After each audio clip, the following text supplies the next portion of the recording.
की जय। गोपीश्वरनाथ की जय। ये जो आप मंदिर देख रहे हैं ये है गोपीश्वर महादेव। क्या है? कई लोग गोपेश्वर भी कहते हैं, लेकिन वैसे शुद्ध नाम गोपीश्वर है, क्योंकि गोपी बने थे ना, गोपी के जो ईश्वर हैं वो गोपीश्वर महादेव सखी रूप में विराजमान है। इस समय हम प्रातः काल के सत्र में आ रहे हैं, इसलिए मैंने जैसा आपको बताया था इस समय आपको शिवलिंग के दर्शन होंगे। तो पहली बार आ रहे हैं तो इसलिए थोड़ा बहुत बेलपत्री फूल आदि आप जो ले जाना चाहें ले जा सकते हैं, ज़्यादा समय नहीं लगाएंगे, दर्शन करेंगे। और ये बाहर वाले में नहीं, अंदर वाले शिवलिंग में चढ़ाना है। प्रणाम आप हर जगह करिए, लेकिन आप कई लोग फिर वो एंटर करते ही शिवलिंग है वहीं पर लग जाते हैं, वहाँ अंदर जाना है आपको, वहाँ दर्शन करके फिर वापस निकल कर आना है। गोपीश्वर महादेव की जय।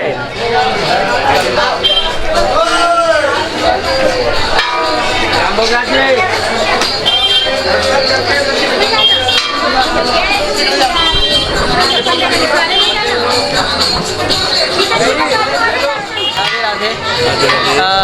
गोपीश्वर महादेव का आप देखिए द्वार, ये मुख्य द्वार है। गोपीश्वर महादेव, कई लोग इसमें को गोपेश्वर महादेव भी कहते हैं। तो गोपेश्वर महादेव कहेंगे तो अर्थ अलग हो जाएगा, गोपीश्वर महादेव यदि कहेंगे तो अर्थ अलग हो जाएगा। तो है दोनों शुद्ध, दोनों ही ठीक हैं। गोपानाम ईश्वर गोपेश्वर, जो गोप के ईश्वर हैं अर्थात ग्वाल बालों के जो ईश्वर हैं वो गोपेश्वर हैं। तो यहाँ पर आपका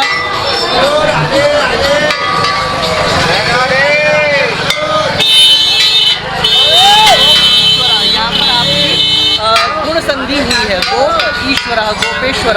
तो गोप, लेकिन यहाँ पर हमको भगवान शंकर का सखी भाव से यहाँ पर तात्पर्य है। तो ये देखिए बिल्कुल ठीक लिखा हुआ है, गोपीश्वर अर्थात गोपियों के जो ईश्वर है गोपीश्वर। यहाँ पर आपकी दीर्घ संधि होती है, तो इससे गोपी और ईश्वर मिलाकर बन जाता है गोपीश्वर महादेव। तो देखिए भक्तों की कितनी भीड़ है यहाँ पर, और हमारे जो उत्तराखंड से जितने भी आए हुए हैं यहाँ पर बेलपत्र खरीद रहे हैं, मालाएं भगवान शंकर के लिए खरीद रहे हैं, और सभी गए हैं दर्शन करने के लिए। और हमने उनको कहा है कि प्रयास करिएगा, बहुत भीड़ है, 7 से 8 मिनट में आप वापस आ जाइएगा। और फिर अब जब लोग आ जाएंगे तो फिर हम भी दर्शन करने जाएंगे, और उसके बाद फिर आगे ब्रह्मकुंड का हम दर्शन करेंगे। राधे राधे। राधे राधे। अब हम गोपीश्वर महादेव का दर्शन करके अब हम बाहर निकल चुके हैं, और हमने गोपीश्वर महादेव को जो भी हमारी पत्र पुष्प थे हमने चढ़ा दिए, और अब हम परिक्रमा करते हुए जा रहे हैं।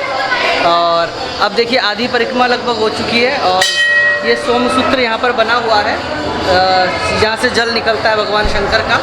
तो शास्त्र में ऐसा लिखा है, शिवस्य प्रदक्षिणी कुर्वन् सोमसूत्रम न लंघयेत्। शंकर जी की जब परिक्रमा होती है तो सोमसूत्र को, सोमसूत्र कहते हैं जहाँ पर जलहरी निकलती है उसको सोमसूत्र कहा जाता है। तो शिवस्य प्रदक्षिणी कुर्वन् सोमसूत्रम न लंघयेत्, सोमसूत्र का उल्लंघन नहीं करना चाहिए, ऐसा शास्त्र कहता है। लेकिन शास्त्र फिर ये भी कहता है यदि सोमसूत्र ढका हुआ हो, क्योंकि कई बार क्या होता है कि वापस जाने में अव्यवस्था हो जाती है भक्त लोगों को, फिर वापस जाओ तो वो भक्त लोग जहाँ पर बहुत जो पौराणिक स्थल है जहाँ बहुत ज़्यादा भीड़ होती है तो अव्यवस्था हो जाती है वापस जाने में। तो इसलिए शास्त्र ये भी कहता है यदि सोमसूत्र ढका हुआ है तो वहाँ पर उसको लांघ कर जाया जा सकता है। तो इसलिए अगर हम यहाँ से उल्टा जाएंगे तो वहाँ पर बहुत सारे भक्त खड़े हैं, तो सारी अव्यवस्था हो जाएगी, क्योंकि एक बहुत सिद्ध स्थल है ये वृंदावन का। तो इसलिए हमको यहीं से जाना होगा, क्योंकि सोमसूत्र ढका हुआ है। बोलिए गोपीश्वर महादेव की।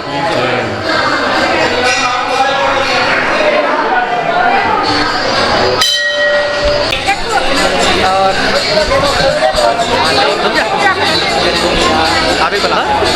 बोलिए नागेश्वर महादेव की जय जय। और अब हम गोपीश्वर महादेव के मंदिर के बाहर निकल चुके हैं, और जैसा आपको पता है कि सभी भक्तजनों को हमारा देहरादून में बड़ा ही विशाल श्री सिद्ध नागेश्वर महादेव मंदिर बन रहा है।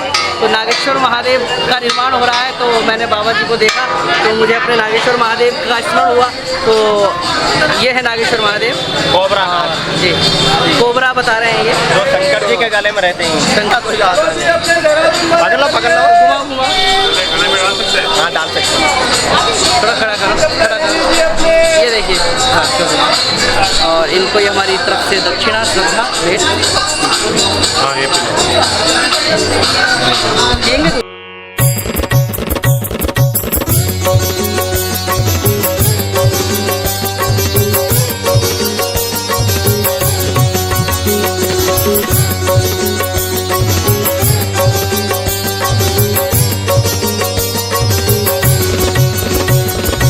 जटाटवी गलज्जल प्रवाह पावितस्थले गलेवलम्बिताम्बुजङ्गतुङ्गमालिका।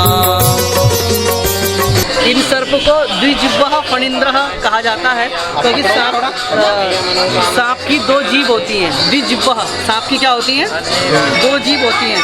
और ऐसा कहा जाता है कि इनके कान नहीं होते, लेकिन ये कहाँ से सुनते हैं? अपने सारे पे चलते हैं, आँखों से सुनते हैं, ऐसा कहा जाता है। डमड्डमड्डमड्डमन्निनादवड्डमर्वयं चकार चण्डताण्डवं तनोतु नः शिवः शिवम्।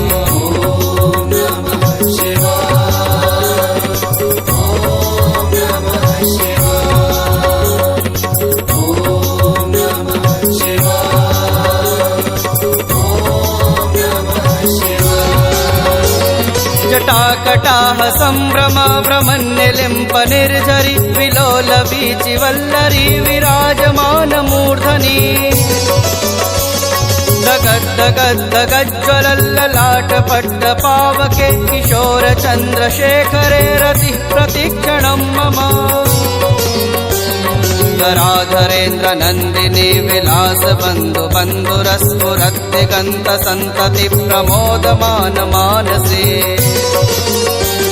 कृपाकटाक्ष धोरणी निरुद्ध दुर्धरापदे क्वचित् दिगम्बरे मनो विनोद मे तु वस्तुनि।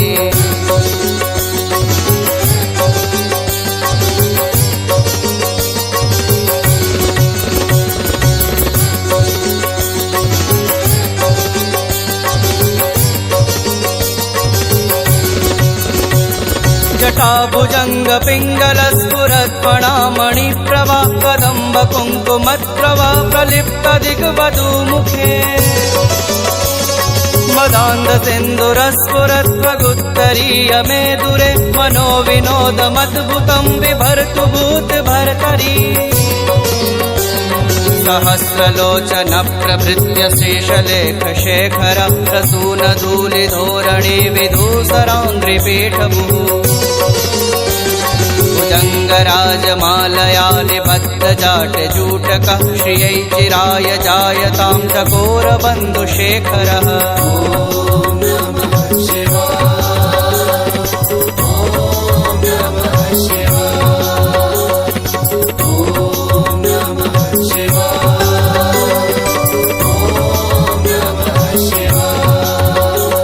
ललाट चत्वरज्वलधनञ्जय स्फुलिङ्गवा निपीत पञ्चसायकं नमन्निलिम्पनायकम्। सुधामयूखलेखया विराजमान शेखरं महाकपालि सम्पदे शिरो जटालमस्तु नः। कराल भाल पट्टिका धगद्धगद्धगज्ज्वलद्धनञ्जयाहुतीकृत प्रचण्ड पञ्चसायके। राधरेन्द्र नन्दिनी कुचाग्रचित्रपत्रक प्रकल्पनैक शिल्पिनि त्रिलोचने रतिर्मम।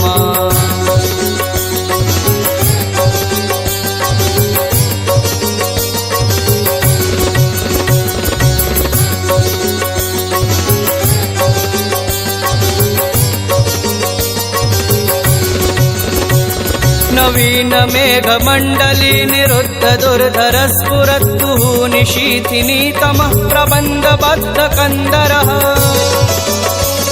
निलिम्प निर्झरीधरस्तनोतु कृत्य सिन्दूरः कलानिधान बन्धुरः श्रियं जगद्धुरन्धरः। प्रफुल्ल नील पंकज प्रपंच कालिमप्रभा वलम्बिकण्ठ कंदल। आ गए एक दिन वो भोले भंडारी बन के ब्रज की नारी वृंदावन आ गए। ओ वृंदावन आ गए। पार्वती ने मना किया था न माने त्रिपुरारी वृंदावन आ गए। वृंदावन आ गए। पार्वती जी मना के हारी न माने त्रिपुरारी वृंदावन आ गए। ओ वृंदावन आ गए।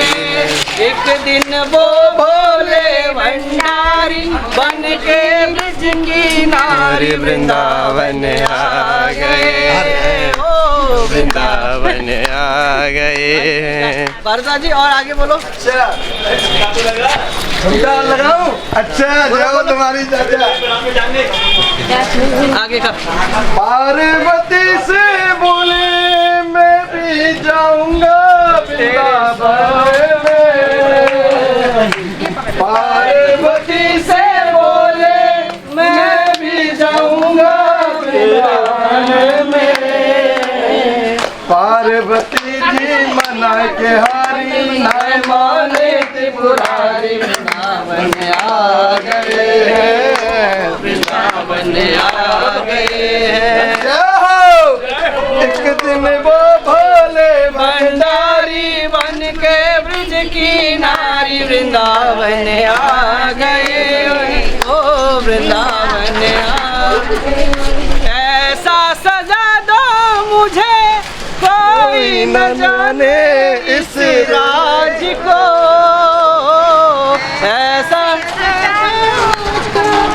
कोई न जाने इस राज को, इस राज को।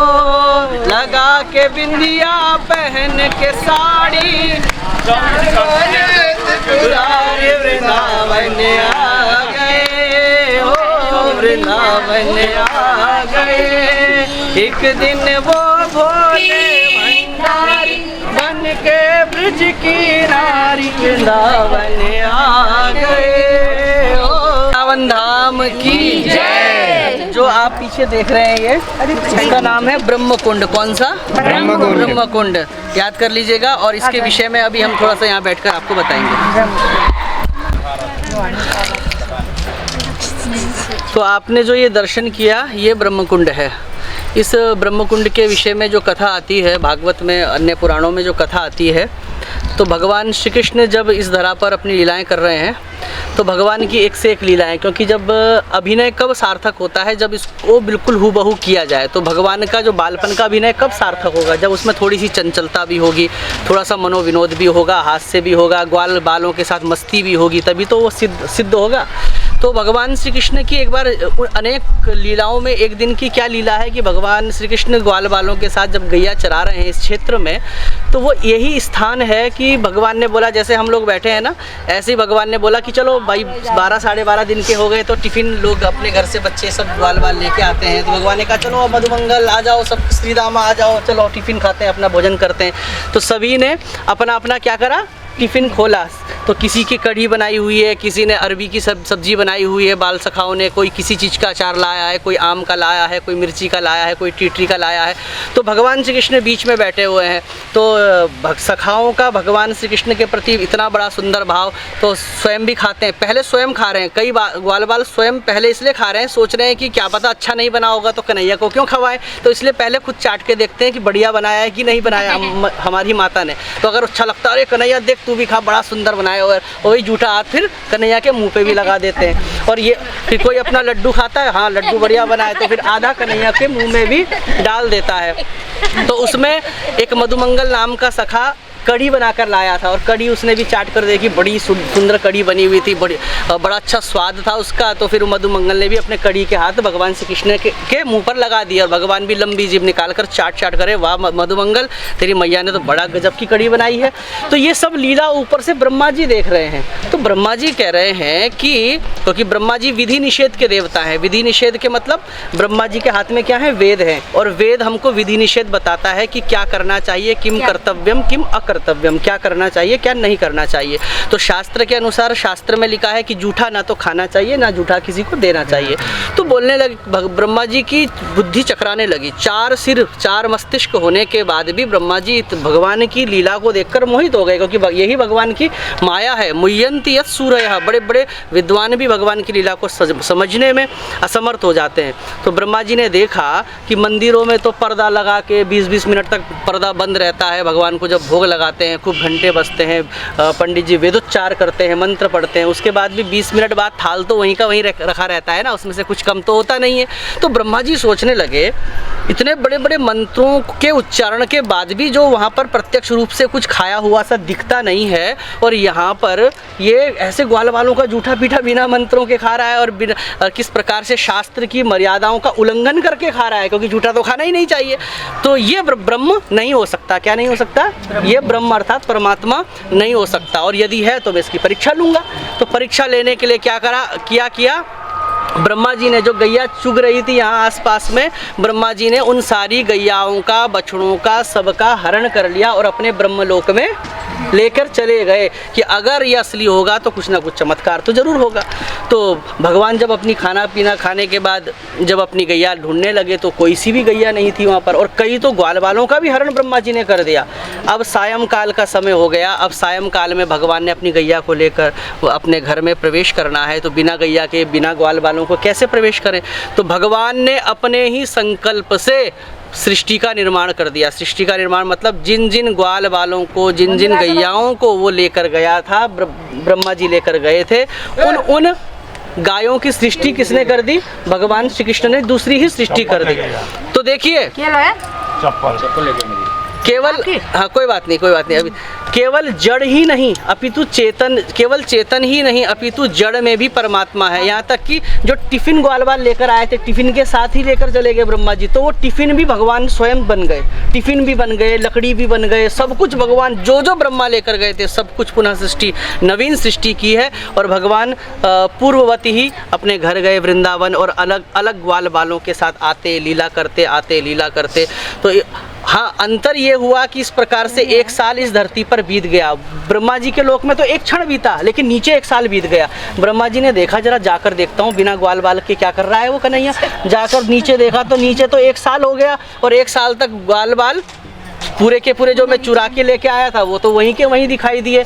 और अंतर क्या हुआ कि जो गाय अपने बच्चे को जितना प्रेम करती थी उससे अनंत गुना प्रेम करने लगी, क्योंकि अब उसका असली बछड़ा तो ब्रह्मा जी लेकर गए, और जो नकली बछड़ा है वो भगवान बने हुए हैं। तो भगवान जब बने हैं तो स्वाभाविक है गैया का प्रेम भगवान के प्रति बढ़ने लगा। गैया अपने बछड़े को छोड़ती नहीं है, और जिस ग्वाल बाल को लेकर गए उसकी माता भी 24 घंटे अपने बच्चे को चिपका के रखती, क्योंकि वो तो स्वयं भगवान श्री कृष्ण बने हैं।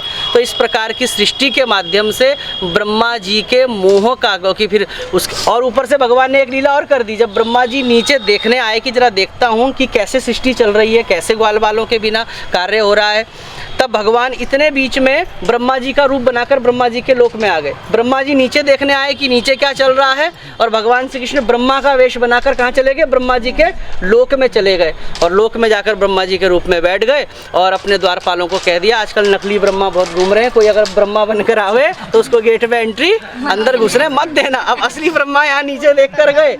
अब असली ब्रह्मा जब नीचे देखकर ऊपर गए, अपने द्वारपालों, उनके द्वारपालों ने ब्रह्मा जी को रोक लिया। तो ब्रह्मा जी ने कहा क्या कर रहे हो? अशिष्टाचार, अपने स्वामी को तुम मेरे लोक में जाने से रोकते हो।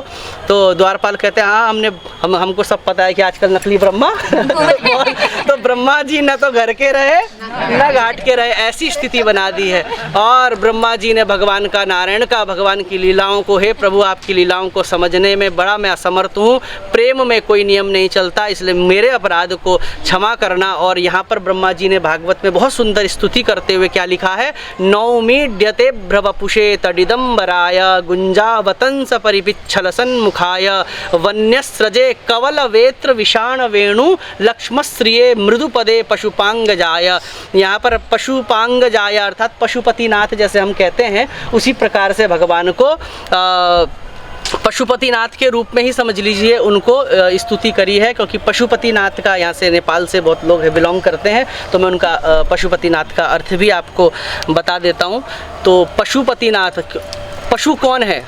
पशु, हम सब पशु हैं, क्योंकि पशु किसे कहते हैं? जो खूंटे से बंधा हुआ है, जो स्वतंत्र नहीं है, जो बंधा हुआ है। उसका मालिक जब बांध देता है, जब मर्जी उसको खोल देता है, वो स्वयं ना तो खुल सकता है ना बंध सकता है।